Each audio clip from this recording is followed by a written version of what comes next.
7h, 10h sur Radio Courtoisie, suivez la ligne droite. C'est l'heure de la chronique de Raphaël Audouard. Bonjour. Bonjour.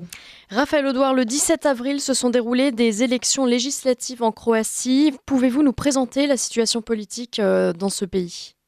Tout à fait. En fait, depuis l'indépendance de la Croatie en 1991, le HDZ, donc c'est l'Union démocratique croate, est la principale force du pays. C'est un parti nationaliste croate et anticommuniste qui avait été fondé au moment de la Yougoslavie pour essayer d'obtenir l'indépendance de la Croatie. Et c'est lui qui l'obtint finalement en 1991. Et cette victoire lui a assuré un grand prestige. Et c'est un parti qui a dirigé la Croatie pendant les 23 ans sur 33 depuis les premières élections libres en Croatie en 1990. Face à lui sont succédé plusieurs partis jusqu'à l'émergence dans les années 2000 du Parti social-démocrate de Croatie, le SPD, qui est en fait l'ancien parti communiste qui est devenu social-démocrate après la chute du communisme et qui s'est imposé comme la principale force d'opposition au HDZ de centre-droit et qui a dirigé le pays pendant les 7 ans où le HDZ n'a pas été au pouvoir. Donc, depuis 2016, le HDZ dirige le pays en coalition avec des petits partis centristes et son dirigeant, Andrej Plenković, est le premier ministre du pays. Et à l'inverse, le candidat du SPD, Zoran Milanović, est venu à remporter les élections présidentielles de 2020 et est devenu du coup la principale force d'opposition, la principale figure d'opposition au HDZ. Quelles sont les évolutions politiques récentes qui sont survenues dans le pays ?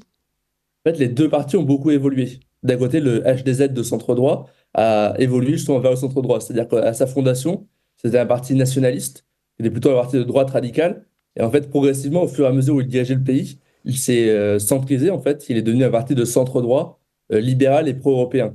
D'ailleurs, son dirigeant actuel, Andrej Plenković, est l'incarnation de cette évolution et de cette ligne, plutôt loyale à Bruxelles et plus à l'aise avec les centristes qu'avec les nationalistes. Et à l'inverse, le SPD a connu une évolution complètement contraire, en fait.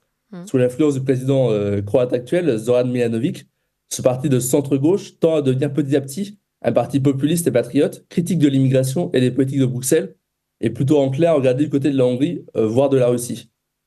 En cela, il se rapproche de partis sociaux-démocrates comme les partis sociaux-démocrates de Roumanie, de Slovaquie ou encore de Bulgarie, qui se caractérisent par un discours économiquement de gauche, mais plutôt culturellement de droite, notamment sur les questions d'immigration. Et à cela s'ajoute une certaine sympathie pour Moscou, sympathie qui s'explique à la fois par leur opposition aux politiques de la Commission européenne et par le fait qu'il s'agit à chaque fois d'anciens partis communistes devenus sociaux-démocrates à la chute de l'URSS. Et donc, du coup, cette centrisation du HDZ, donc du parti de centre-droit, ainsi que la disparition d'une famille politique agrarienne qui était présente en Croatie et qui représentait plutôt une droite conservatrice. En fait, cette disparition en fait, de toute forme de droite un peu radicale a laissé un espace politique dans lequel les patriotes se sont engouffrés. Et du coup, en 2020, une candidature patriote avait failli être présente au second tour et s'était imposée comme la troisième candidature lors des élections présidentielles. Et lors des élections législatives qui a suivi, le mouvement patriotique, proche du parti Identité et Démocratie, est parvenu à s'imposer comme la troisième force du pays avec 11% des voix. Donc on voit qu'il y a une émergence de cette droite patriote. Et en fait, de la même manière, le discours populiste du SPD, donc du centre-gauche, a permis en fait l'émergence d'un nouveau parti de gauche, fondé en 2019, le parti Nous Pouvons, est un parti écologiste et progressiste, qui d'ailleurs s'est imposé à la mairie de Zagreb, la capitale croate, en 2021. Et c'est un parti membre du Parti vert européen qui a un discours de centre-gauche progressiste et urbain assez proche à ce que nous avons en France en ce qui concerne le centre-gauche. Et du coup, il a pu émerger grâce au fait que petit à petit, le Parti social-démocrate s'est déplacé vers un discours plutôt anti-immigration et plutôt conservateur. Donc on le voit en fait au moment des élections d'avril dernier, de 2024, la domination du HDZ à droite et du SPD à gauche était de plus en plus contestée. Et dans quel contexte survenaient ces élections ? En fait, dans un contexte d'affaiblissement du HDZ. C'est-à-dire que malgré sa popularité, le HDZ, donc le parti de centre-droit, a vu son pouvoir s'éroder petit à petit du fait de la multiplication des affaires de corruption qui ont touché ses cadres, notamment ses ministres.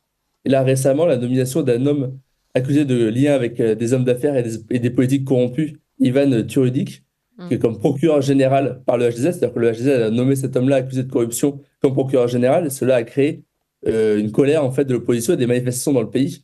Et du coup, c'est dans ce contexte en fait, de critique du gouvernement HDZ que les élections se sont tenues. Et du coup, en fait, pendant toute la campagne, les problèmes de corruption du HDZ ont été la principale attaque de ses opposants, notamment de ses opposants de gauche. Tandis qu'à l'inverse, le HDZ a beaucoup attaqué le SPD en l'accusant d'être vendu aux Russes et l'accusant aussi de vouloir abandonner l'Ukraine. Et avant les élections, le SPD, donc le parti de centre-gauche, avait annoncé qu'il était prêt à gouverner aussi bien avec les écologistes qu'avec les nationalistes. Ah oui. Et quels ont été les résultats de ces élections ?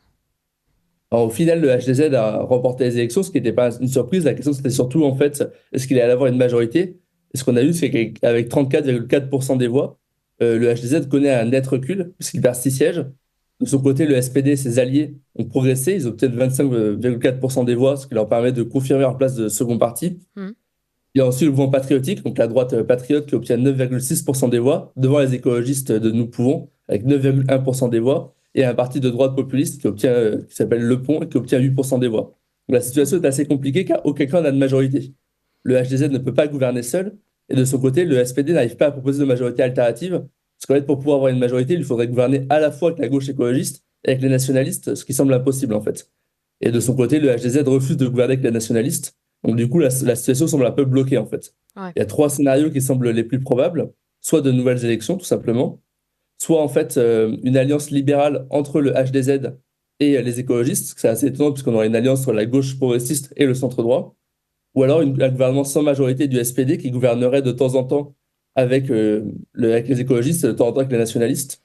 Donc, on voit que la situation est un peu bloquée en fait en Croatie, mais dans tous les cas, ces élections marquent un renforcement des patriotes en Croatie avec à la fois le bon résultat de la droite patriote et le fait que le tournant anti-immigration de la gauche a été plutôt récompensé dans les urnes. Et on voit petit à petit aussi un effacement des clivages gauche-droite en Croatie au profit d'un clivage patriote mondialiste, qui est le clivage que l'on retrouve dans de plus en plus de pays européens. Merci beaucoup, Raphaël Audouard. Je rappelle que vous êtes directeur d'Identité et Démocratie. On vous retrouve la semaine prochaine, même jour, même À la heure. prochaine.